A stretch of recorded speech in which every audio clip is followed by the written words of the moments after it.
बाथौ आफादनि 32थि बोसोरारि साबायखर थाबाय बेखौ सोंनायनि थाखाय जे क'क्राझार जिल्ला दुलाराय गुदि बाथौ आफादा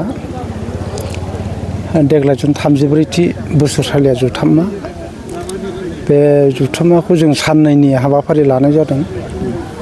बे साननैनि हाबाफारियाव दिनै नैथि सान दा मैयानि गिबि सानाव जोंना माखासे जिल्लानि सिङाव थानाय गोबां बियाबनिफ्राय जोंनि थान्दै बिथांमोनखौ बाथौ सिबियारि थान्दै बिथांमोनखौ लानानै मोनसे थान्दै मेल गोगोमै जानानै थांबाय।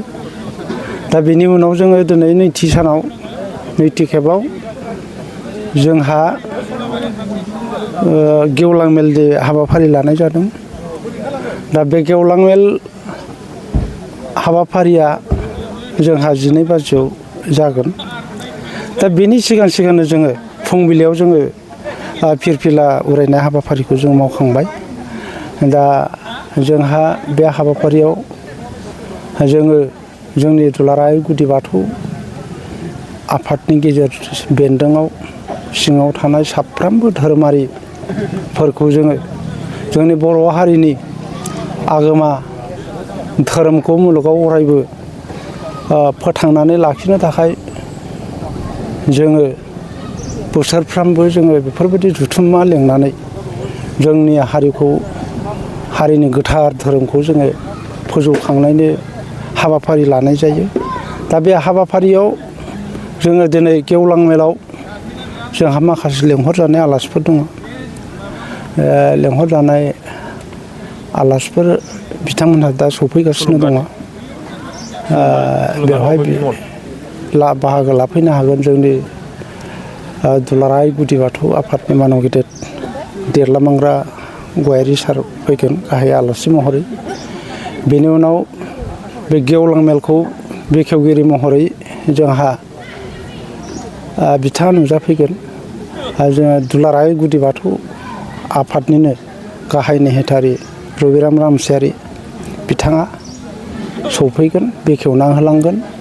बेजों लोगोसे बे गेवलां मेलावनो जोङो माखासे बिबुंगोरा आलासि बिथांमोनखौ मोननो हादों। बिथांमोनहानो जाहैबाय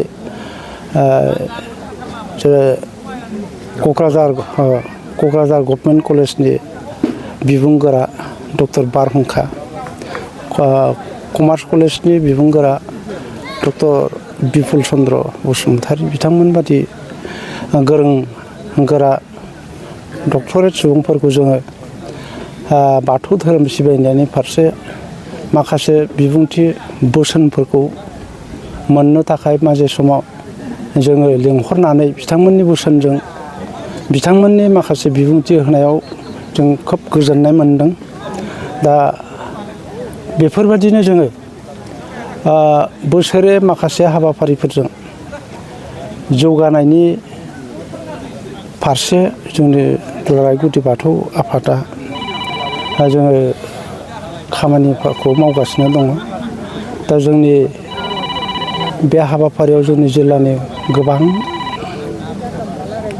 बियाबनिफ्राय बाहागो लाफैदों आरो दिनै गेवलां मेल हिसाबै रायजो राजाफ्रा फैगासिनो दङ। दा आंनि मोनदांनायाव दिनै जोंनि दुलाराय गुदि बाथौआव बा बुलि बाथि सिबिनायाव गोबां रायजो राजाफ्रा दा फारि फारि साबसिनै मिथिबोनानै दा जावरिखांबोगासिनो दङ। खोब गोजोननाय मोनदों। दा आङो उननि समफ्राव आरो साबसिन जाबावलांगोन बेखौ मिजिंथिनाय जाबाय आरो।